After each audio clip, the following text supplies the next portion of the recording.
So it was weird because you're turning almost 90 degrees. Yes, you are. But then you're going downhill. And it's just a whole different experience. It is. It's a nut. It's like you go, man, the downhill. design of this is incredible. No. And the original, if you go around the original track, it's pretty cool. There's a guy who owns, and you guys may know him, maybe not, Kevin Van Valkenburg, who has the Little Speed Shop.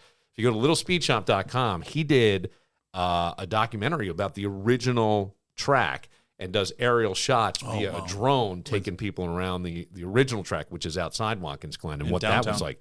Yeah, it takes you through a little bit of downtown, but up into the hills. I mean, you're talking cart paths. Yep. Like where I grew up, it was so rural. When going back home, my mother still lives in the Rhinebeck area.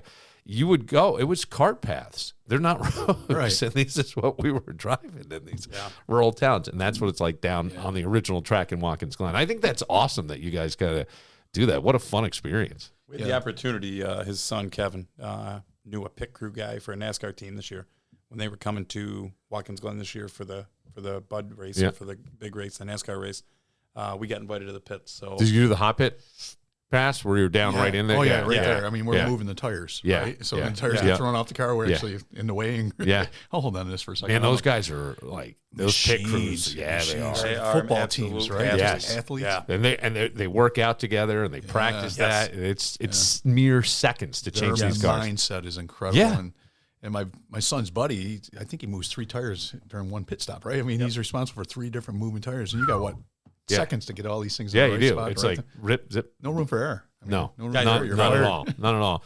What's happening in terms of, I saw something on Twitter locally going back to your profession, and it was more about first responders, and that are we seeing a lack of personnel on the first responder side in terms of ambulances and things that can't get to calls in certain parts of the city? And a lot of times you'll read, and I know, again, it would be more the city, but some tragedy happens, and somebody is brought by private vehicle. Yeah. And I got to think, inside a private vehicle, when you have someone who has been shot or whatever's happening, it has to be absolutely chaotic.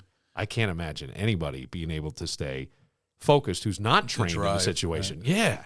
Now, it happens, but are we seeing a lack of personnel and first responders, and how do we recruit and help? Well, I see what you just asked is really 2 different answers. One, the people responding or people going to the emergency room that have been shot via personal vehicles, that's a preference. I'm sure people are making it under a lot of stress and saying, do I wait for an ambulance or do I just get my friend to the hospital as quick as possible?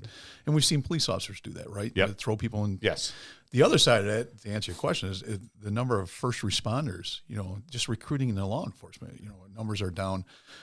Take volunteer ambulance crews, take volunteer firefighter crews. I mean, they're all suffering right now with personnel shortages. Yeah. And some of that could be, fixes in New York State law of Albany of supporting these volunteer ambulance crews with benefit packages and making them first responders, quote unquote, so they got protections and things like that. So we need to do a better job because a lot of these municipalities can't afford a full-time fire department, right? They rely on their volunteers, and they're great people, very professionally trained, but you're going to recruit this younger generation, and we all know generations change. You got to do a better job supporting these guys and gals to get them interested in these career paths or volunteer opportunities. Yeah. But there's a shortage of first responders. Yeah, that was where I grew up. Was all volunteer. Yeah, it was all volunteer. Yeah, and he needed it. Yeah, and we'll take a professional. I mean, just use firefighter. Nothing against volunteers; they're wonderful human beings. A lot of them are professional firefighters. Yes. But they are. Where I grew up, or where I was born down in Allegheny County, you just can't afford a full-time fire department. It's never going to happen on a tax base. No, in the town, the same thing with me, and yet my grandfather was a New York City fireman. And hopefully they bring that expertise back to their volunteer. Yeah, he was always down in that area, and once he retired, he had one. I didn't know your grandfather was a firefighter. Yeah, he was a New York City firefighter. That's awesome. Yep, I have his helmet and the badge all disintegrated, the old leather badge, but I have his helmet, and that's his badge up on the wall over there. And see the Maltese cross up. Yeah, that was that. Yeah, he was. That's good. It was pretty cool. Yeah, it was very cool, and it was what he loved it. Right, that was his brotherhood. Did you get to go to the firehouse as a kid and all that stuff? Yeah, as a little kid I did. And then I think he retired at like 55, so I was only about 5 years old then, so I didn't get to see a whole lot of that stuff. And then he worked. He was security guard at the Chrysler Building down in New York and different things like that. It's one of my favorite buildings, by the way. Yeah, very interesting. Gentlemen, I appreciate you coming in. I do want to you have a podcast. Yeah. And I think it's really, really a nice thing because I did listen to the one that when it was Sergeant Matt Barnes. And Yeah, before I he was like to elevated take credit. chief. I got him promoted chief for that podcast. I think so. That podcast was So many comments. Wait till we go off the air. well done podcast. Oh, it thank really you. is. Yeah, we have a lot of fun with sharing behind the badge. That's the name of it. Yes. And, who are these people wearing that badge? As the chief is, but there's a person behind that badge. Yes. And that was the whole intent. And then we got into the people that support us. Yep. And one of the great ones we just had on is a gentleman by the name of Frank, works in the scrap metal business for years and years with the catalytic converter problems we're having. He got in there. He's got like a PhD in precious metals. He's educated. It was just fascinating to talk to him about what's inside that rusty old catalytic converter makes it so popular. Yeah, that seems to have slowed down a little bit. They made it harder and harder for people to scrap them in the area. Well, the scrap yards, the majority of the scrap yards in Monroe County are working with us. Yeah, working with law sure. enforcement. There's a couple that we still prodding. Oh, but if you get that precious metal in there, you can scrap that in Syracuse. We have one family. We watched them. We actually investigated them. They scrapped Rochester. They scrapped Syracuse. They scrapped Utica. We went right down and found all their records. They're stealing in Monroe County and going all the way down to Utica.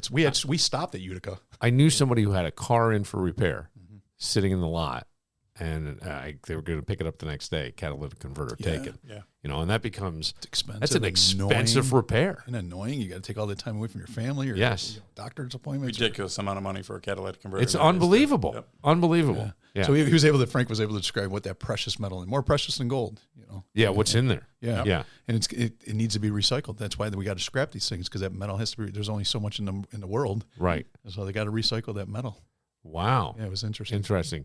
It's Behind the Badge. Behind the Badge. Apple Podcast. You got it. Thank you. Yeah, Thanks wherever for you can plugging find. Yeah, no, I saw it, and I think it's a great thing. Hey, look, I'm in the pod community now. I'm here to support. Is that what we call this? A pod community? Yes. Hey, welcome to the pod. Welcome to the pod. Remember the pod community. Thank you. Fairport needs one, right? A pod? Yes, I think so. Just saying. You come here and do it. Thank you. I'll very produce much. I it. appreciate that. I'm That's what we're serious. gonna do. I would produce it. You know what? Maybe we'll start doing that. I'll say nothing on the mic. I'll just let you. How hard can it be? The sheriff's department does it. You know what I mean? So yeah, let's start one. All right, officially here. Let's announce it. You know where we This can is do the it. trailer for the I'll Fairport bring the podcast. equipment and we'll do it from Mulconry's. Yeah. We'll talk off there about Mulconry's. I'm soured on Mulconry's right now. Oh, come on. So yeah, that sounds like a good idea though. In Fairport, Well, we'll we could do one. I'd be happy to help. Seriously, Okay, I if appreciate that. it ever comes up. I will. That's what awesome. would be the name of it? What do you think would be a catchy name? Fairport's finest. Fairport's finest. Wow. Yeah, right, that was quick. I mean, you put me on the spot. I'm trying to. quick. No, that was behind the good. badge, I like, but was it's good. already taken. So Fairport's finest, right? Well, he took it from San Francisco police. Oh, that's not. So I mean, Look, real- that's below the belt. I mean, that's a below the belt. I mean, you're the only time Todd Baxter is speechless right now. Look at him. Nothing even comes out of those Now I'm lips. worried they have one. They got one? Oh, Behind the badge? now it's a surprise. They have one. Look, man, you know what? But is his nickname Barnes the Ball Buster? Or what is it? It's Barnes. I can't drive down a mountain. Gentlemen, it has been a pleasure. Thank you for your time. Appreciate it. Likewise. Thanks much. Leave Bill voicemail anytime at 585-206-8866. Hey, Moran. Love it, love it, love it. The podcast is fantastic.